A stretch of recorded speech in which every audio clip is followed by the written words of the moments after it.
Good morning, everybody. Man, what a debate last night with Trump and with Harris. And if you're somebody that likes to think about, well, what's the market going to think about and react to some of uh, things that are said and some of the uncertainty, I think this is very telling. I also think that it's telling not in as far as outcomes, but it's telling as far as levels of uncertainty. Well, we'll talk about. We'll pull up the charts in just a moment, but I want to mention that I want to mention where stocks are at presently. Well, we'll take a look at stocks where they are right now, how they're setting up, lack of setups, lack of quality setups, and how we mentioned that yesterday for our research program members and uh, a couple of other things that I want to get into. But let's turn to the charts and take a look here. And of course, as you guys have questions, please type questions into the chat. So I always like to start out with the major indexes, and I have six up here. Well, we'll zoom in, but basically what we've got is the S&P 500, the Nasdaq, the Russell 2000, the New York Stock Exchange, the Dow, and the IBD 50. Now, what do you notice about each one of these? The thing that jumps off the screen at me right away is that each one of them is trading below the 50-day moving average. And not only that, they're starting to make lower lows. For a brief period, they started to move sideways, started to consolidate, started to look somewhat constructive. As of yesterday, they were starting to look somewhat constructive. We were starting to see some stocks starting to set up. I sent a note out yesterday to our members saying that things are starting to improve, but is it good enough? And the thought that I had yesterday, and I believe I tweeted about this too, is that the market did just enough to start to suck people back in, and it's also doing just enough to frustrate people on the short side. If you're short and you're looking to hold for several days, several weeks, and play longer term game, it's frustrating to both sides of the market. And we're seeing this whipsaw now, back and forth, back and forth.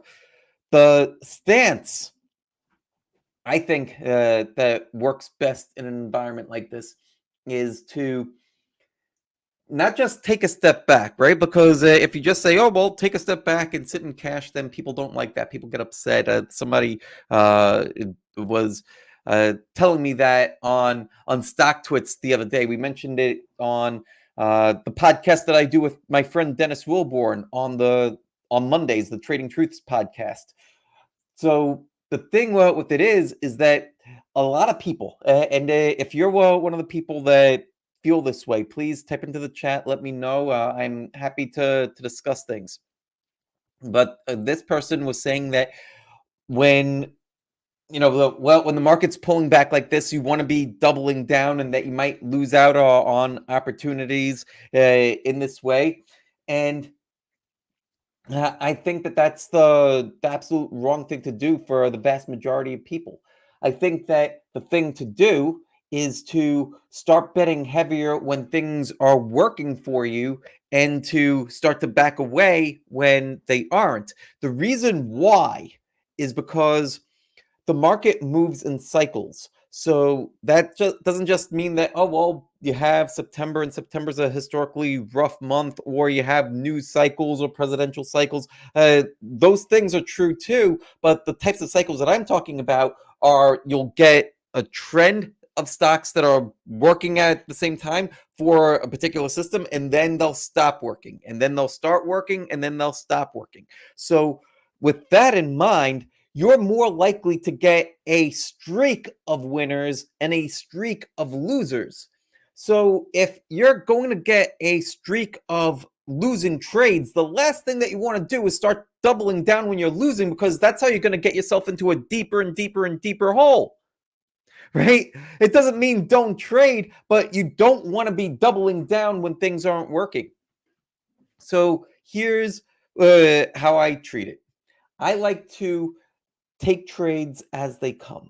I like to take quality trades as they come. So here's some of the trades that we started to see yesterday, and even I think some of them are still here from over the weekend. But as I went through these, and I tweeted some of these yesterday, and hopefully you could see these and see some of the notes that'll pop up here. There were problems with even the best ones. Even the best ones. Let me check the comments over here. Um, Michael says, any good scalping idea for today? I'm not much of a scalper. So if you see an idea that you want to try to say, oh, is this one where I'd scalp? Then sure, let's bring it up. But for me, I'm not much of a scalper. I will occasionally put on a day trade if there's a really good one. And everybody's definitions tends to be a little bit different. We'll talk about the this trade. It wasn't Tesla. It was last week. I'll talk about that one in a moment. So stay tuned. And I'm even I'm jotting down a little. I've got my notepad over here, so I'm gonna jot down Tesla, so that way I remember to talk about it before we go. All right. And yeah, Alberto, we'll talk about shorting ideas as well. But even then, you might find some shorts, you might find some longs, and I think that the theme that I always try to follow is we want quality, right? So you might be able to find a quality short, you might be able to find a quality long. Aim for quality. Aim for quality. And how do you know if something's a quality trade versus a not quality trade? You're not going to listen to it from some guy that you're listening to on YouTube, whether it's me, whether it's somebody that's a much better trader than I am, like a Mark Minervini type, or any of your investing champions. What you're going to do, and this is what all the champions do, right? If you're a champion level trader, if you are running your trading like a business, what you're going to do is you're going to have a model book. A model book. A model book is something that's going to tell you, okay, I've found this type of pattern historically in the past, and here's the results that it's produced. Here's the best ones. And what you want to do is you want to try to model that. Whether it's chart based, so taking a look at charts, whether it's fundamentally based, well, whether you're doing something else, you want to have models to look for to say, okay, here's exactly what I'm looking for, and I want to try to find more of those. If you don't have that, then you're running around like a chicken with your head cut off. Let's talk about this. So on, I saw on starting to set up yesterday. I had it near the top of my list. Then when I started to dig in deeper, there were these problems with it right here. So something that I like to see on trades before they break out, I like to see the stochastics turned up. The stochastics are this indicator up here. Basically, what it tells you is momentum. When the lines are turned up, like back here, there's momentum coming in. So there's more pressure to the upside. When it's turned down like this, it means that momentum is to the downside. So the reason why that's important for your trade is that when stocks are going to break out, this is like running with the wind in your face, right? You might still be able to break out, but you've got resistance. So I like to have the wind at my back when I'm looking for trades that are setting up, especially when we're in a very choppy market environment. So that was one of the things that had me say, you know what, even though if I'm just looking at the chart pattern on this one, it's pretty good, but the stochastics were bad. And then also when I took a look at the group rank was 142 in deep view, and that is pretty bad. Pretty bad. Next up, there was this one here, SE. This one also pretty tight entry. Price had pulled back to the 21-day exponential moving average. I like that purple line. The price action started to get nice and tight. I like that. I love when the price action is tight, especially like it is right here. The reason why I look for tight price action isn't just because it's the supply and demand aspect, and you're starting to get narrower and narrower where you're going to break out one way or break out the other way. That's great. That's absolutely great, and I love seeing that. Another thing with it is that the distance between where you enter and where your stop is going to be, the amount that you're going to risk gets tighter and tighter and tighter, and so you're able to take a trade like this if this were had some better conditions with it and risked barely anything. Right? So the distance between the entry and the stop on this one would have been about 3%. That's nothing. For potential upside, even if it only gave you 7-8%, you're still making 2.5 times your risk. Much greater than that. Oftentimes trades will run 15-20%. And so then you could make 4 or 5 times your money. But the setup itself has to be ideal. Right? It's got to match the model real close. And if it doesn't, then that's when a lot of traders will just start throwing money away because you're not being, you don't have a high enough level of discernment. That's one of the things that you all got to focus on. Me too, right? Because it's not where you get to a point where, oh, you just get it and that's it. And you're done. No, you've got to keep on exercising the muscle, and you get better. And the more people that you surround yourself with that are doing the same thing, that's going to be very helpful too. It helps to push you. It's why I've built a couple other programs that I've built. Anyhow, we'll do a one or two more, and then we'll go to Michael's question about scalping with Tesla, and then we'll talk about some shorting ideas that Alberto had. So Alberto, if you're still here, if there's ideas that you want to talk about as far as shorts, go ahead, put those into the chat. And also Michael, if you had some scalps that you were thinking about, go ahead and put those into the chat, and everybody else too, right? And everybody else too. One thing that I do want to put on here for everybody else, well, thank you for being here. I appreciate it. It's good to see people.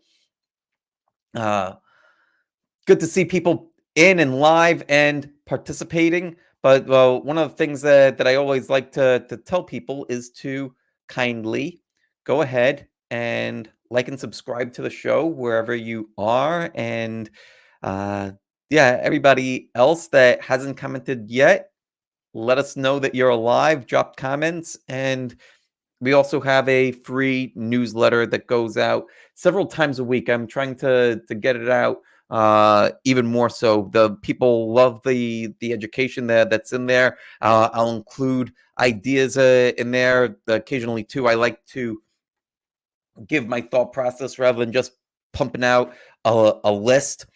So that way you could get a lot out of it, get some basic information, get some basic education down. So if you're not on the newsletter yet, go get on the newsletter. Again, the newsletter is free. Back to this. So Roblox.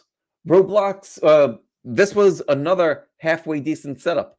The thing that had me pause on this one, right? And I really had to look at it too, because if you didn't have the volume, and this is where I still like volume, right? There's people out there that are starting to not like volume as much. I'm talking specifically to my friend Mike Webster, who was a mentor to me for years. I've attended his seminars, right?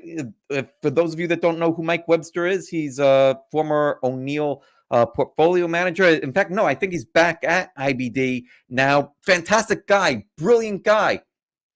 One of the things that he started to say was that he's not using volume anymore. That volume, he sees volume as dirty. Go check out his content, and he does a great job of explaining things.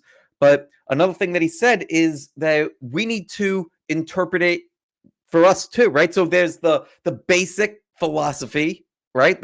So you could go and read O'Neill's book, you could read Minervini's book, you could read my book, get the philosophies, and then once you know what you're doing and you've been at it for a little while, then you could start to see some of what you see. But don't try to be Picasso before you even before you have a few years in this business. That's where so many people go off the rails.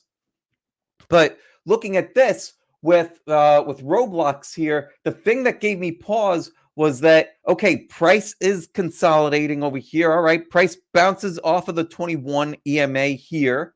Now let's turn off the annotations for a second. So price bounces off the 21 EMA.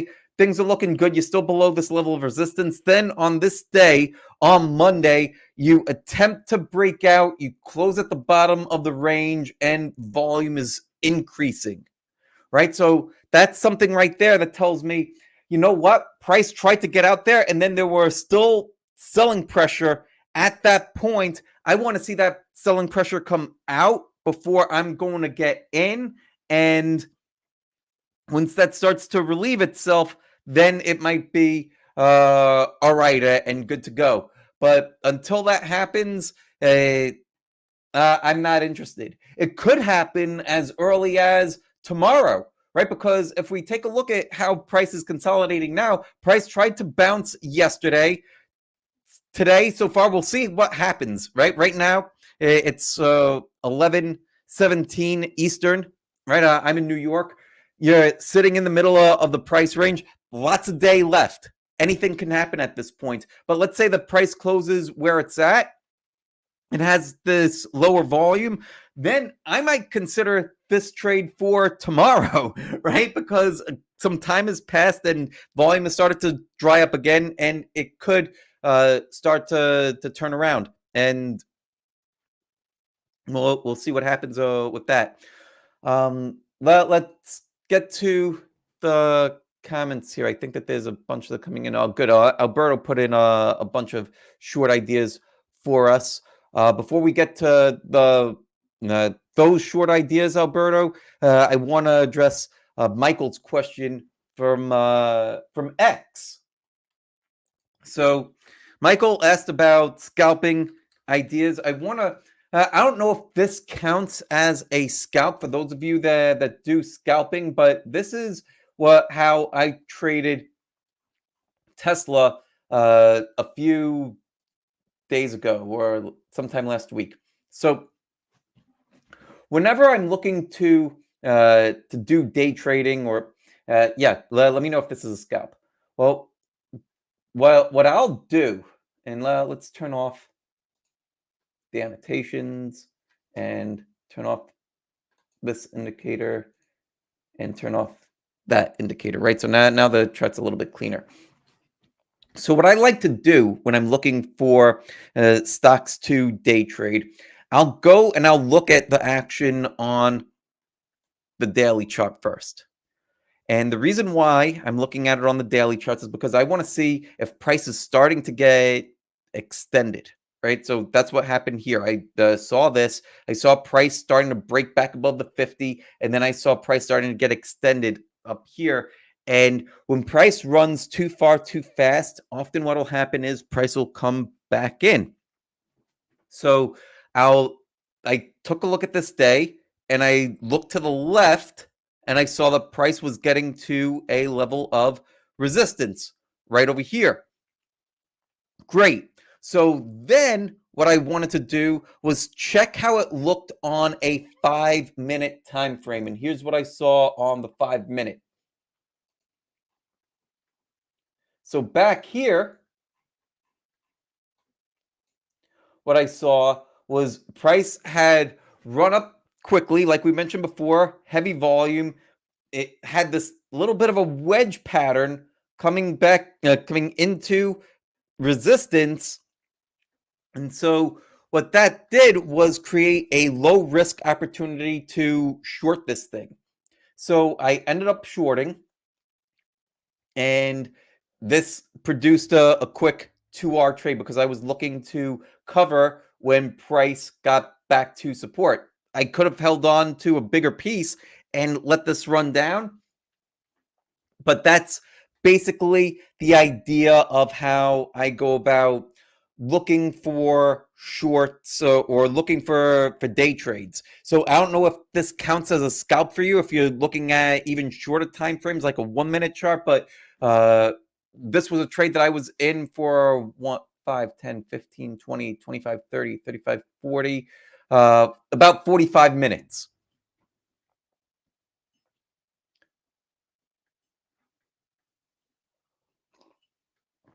Let's see. Alberto Alberto is asking about BIRK and snow and KBE. Let's take a look at each one of those. So we've got BIRK. Wow. Well, when did you short BIRK? Because if you shorted it back here, wonderful. If you're asking, should you short it now? Now it's pretty extended to the downside. That this is one where if I were short, I would be looking to cover some, if not all. And part of the reason why is that you see how hard price fell back here and that kind of volume, and then it just kept on falling, and you're in free fall. And then what happened? On this day, you get the first upside reversal. Even though you close lower, you still close in the upper half of the range. So when that happens, this right here, that's a sign to me that buyers are starting to step in and around that $43 level. We'll see what happens today. But with price having an inside day, it's telling me, you know what? There's a chance that you get a upside rally in this. So if it's not where I would necessarily be looking to go long. You know what? Maybe, and this goes back to looking at models and looking for the types of criteria, but just strictly based on price action, I might be looking to go long on a day trade, possibly tomorrow, if say you get a breakout, well, like this. And if you get something like that, your first spot, you'd probably blow through the 5 EMA. And if it does go, maybe you have a quick run up to the 10 EMA. Reason why you get such dramatic moves is because if shorts get squeezed, and I would be curious to look at, well, what's the short interest on this one? That's something that could happen. So yeah, if I were short already, I would be looking to close it out and take my profits. So that's no. Here is so that was Burke. Here's Snow. And yeah, so this is so somewhere right around here is where BIRK kind of feels like over here, or maybe something like this, right? Where price starts to level off.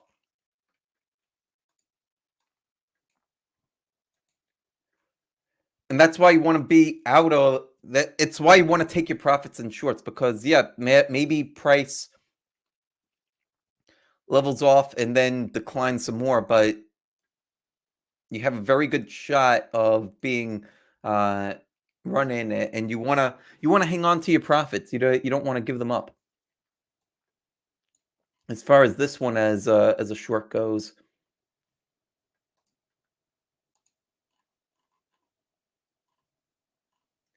are you at the all-time low?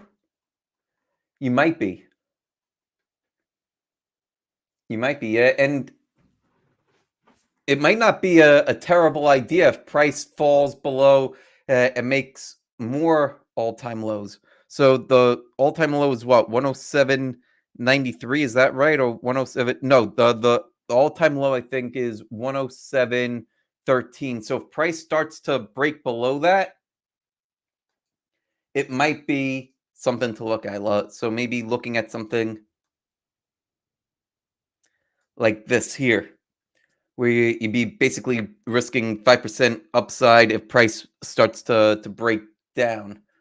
Let's take a look at the intraday chart.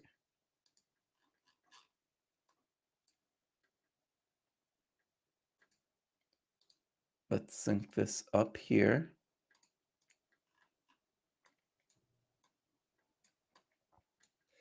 All right, so basically what I'm doing is looking for the support level, which we said was right around 107, and then resistance.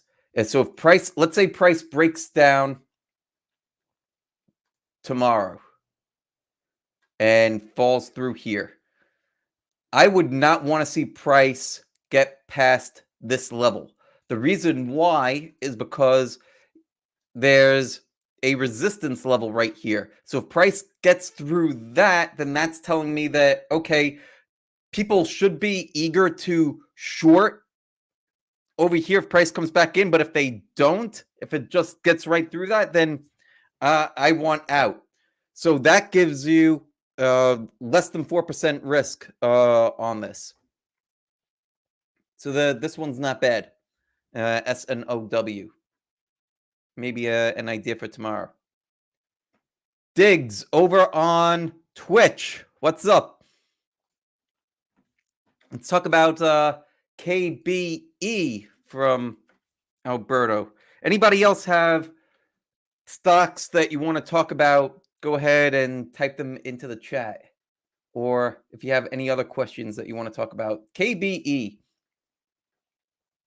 KBE. Yep. So what is this? This is the bank ETF. You broke the 50-day moving average. So on something like this, if you're short presently, then I think that the place to get short would have been on a break below yesterday's low. So you kind of at that level right now if you like this idea. And this one, it's good, not great. It's good, not great, because I don't think that there's that much profit potential in here. If you're going to take this trade, generally, and the reason why I say it is because I like to look for trades that will give me at least 2 times the amount that I risk. So on this one, if I'm taking this and I'm keeping my stop loss right above today's or yesterday's high, then that means that at most I've got 2 times my risk, and it's got to go to the 200-day moving average. Does it get there? Maybe, but I kind of think that we're more in store for a chop fest instead of a straight up drop to the 200-day moving average. You might make a quick buck or two, but I wouldn't be. I don't think that it's a very high probability that we get to the 200-day moving average. Maybe we do. I think that that's the next logical stop if price were to fall. There's not much support. Well, there's a little bit of support, but that's a terrible line. There's a little bit of support in the middle there. So maybe you're taking some profits at about 1 times your risk, maybe a little bit less than 1 times your risk, and then you're eking out something else. It seems like it quote a few people that I don't remember where this quote came from, but it's almost like trying to pick up pennies in front of a steamroller. That's what that feels like. You might be able to get it. Steamroller is pretty slow, but is it worth the effort? You got to decide. Okay. Let's see. Well, what else do we got going on here? XLE. We've got time for one more after this. So if you do have any other questions or ideas that you want to take a look at, now's the time. Put them into the chat. And once again, make sure that you like and subscribe wherever it is that you are watching from. That helps boost the algorithm. It helps get us to more people. And we've got 124 people watching us live right now across platforms. So thank you for that. Uh, Drop your comments and get on the free newsletter. And while we're at it too, I'll give you a link if you guys want to take a free trial to our research program. You could use this link right here that I just posted. All right. So XLE, what do I think of XLE? So this started to break down yesterday.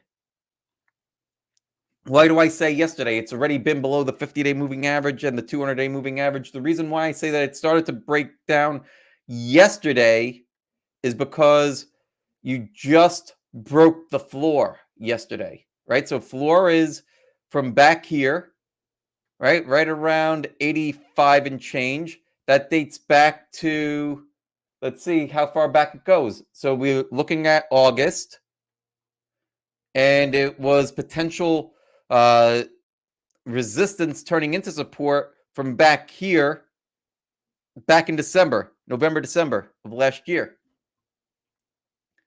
And yeah, if you're short this, this looks good. That looks real good. If I was short as of yesterday, then I think you're actually pretty close to getting your stop to break even and just letting this thing break down for however long it's going to break down. I think that might be your best one.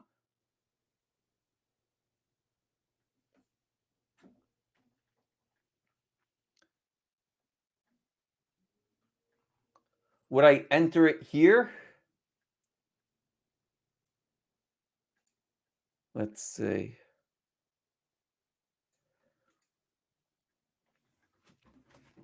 If you enter here, I think you've got a risk about 2.5, almost 3%. And you've got to be willing to get whipsawed here. I'm not a huge fan of that. I don't like getting whipsawed. Let's put these annotations. It used to just automatically sync. Now I've got to do this manually, and it's a little bit of a pain in the neck, but that's okay. I still like TradingView. TradingView is great. Okay, so we're looking at a 5-minute chart now, and you're starting to you see how you got this little bit of a rally going over here? Let's zoom in a little bit more. So I would be curious to see, where does price rally back up to? And yeah, you might be able to get something where you're able to get a tighter risk on this. Now you're up to, well, what is this? This is getting pretty close to being about 2% risk. It's not terrible. A little more than 2% risk on this. You know what? You know what you might do? Yeah, you might take a starter, right? So if this is one that you're really interested in, maybe you take a starter here, and then if price starts to come in a little bit more, you find a level that maybe you say, all right, if price gets over to here, I'll add, and then if price gets really close, then I'll add a little bit more, and then it's just like, all right, if it starts to really rally in my face, then I'll just close the whole thing out. So that's a tactic that is an advanced tactic. That's not something where, if you're listening to this and you're relatively new, that this is where you need to put your fingers in your ears, because that, again, very advanced. But I do talk about it in my book, The Trading Mind Wheel, one of my books. So it's that one over there with a little circle on it. You could get the Trading Mind Wheel over on Amazon, and a lot of people have read it all over the globe. I appreciate you guys. And if you have not left a review of the Trading Mind Wheel on Amazon and you've read it and you like it, please leave a review, because that's something that's going to help get the book into the hands of more people, because reviews apparently goose the algorithm on Amazon. So please leave reviews on that. But the strategy is, you want to get in, and you're like, all right, I don't want to go all in on my position here, so I'll take a little starter here. Then, if price is going against you, well, what happens is that if you know that I don't want to be in the trade at this level up here, right? So let's say 85, 86. As price is that, and I want you to watch this, right? Let's go over to yeah, let's flip this to a 30-minute time frame.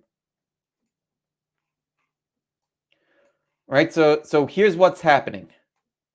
And let's smush this a little bit so you can see these numbers. I want you to pay attention to what's happening with this number right here, that reward to risk, and also the profit and the risk side up here. So as price is coming up here, you notice that now all of a sudden the reward to risk ratio just went more in your favor.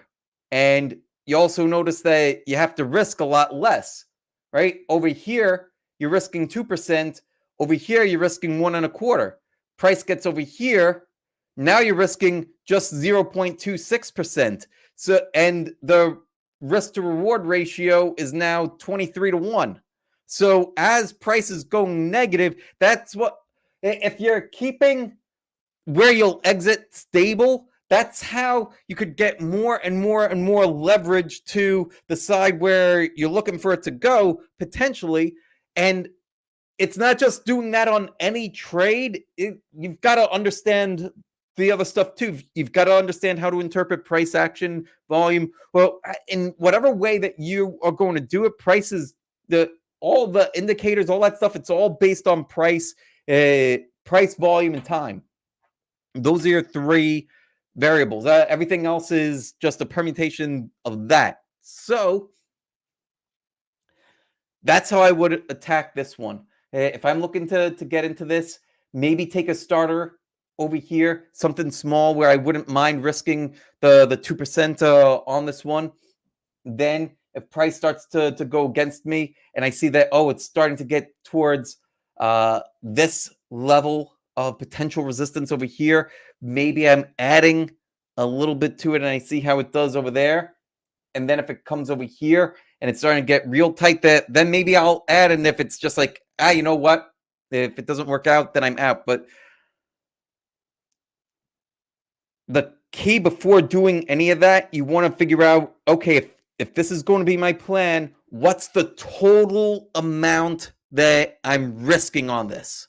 Because you don't want to go too big and then be like, oh my God, I just lost a third of my account doing this, right? The idea is that it's supposed to minimize risk while building your potential upside. I love trades where I could get 20-1 reward to risk, but you've got to do it in the right way. So hopefully that makes sense. If you want to go deeper into that, go get the Trading Mind Wheel book. If you'd like to work with me directly, then go get the free trial to the research program. That's your first step. Free 2-week trial. I posted that in the chat. I'll post a link in the description later on. But that is it for today. So hopefully this made sense to you guys. Hopefully you got some value here. I appreciate you all, and I will see you. Well, when's the next time we're getting together? I think we're getting together on Friday for the Traders Mind Chat show. Until then, take care, much love, and God bless.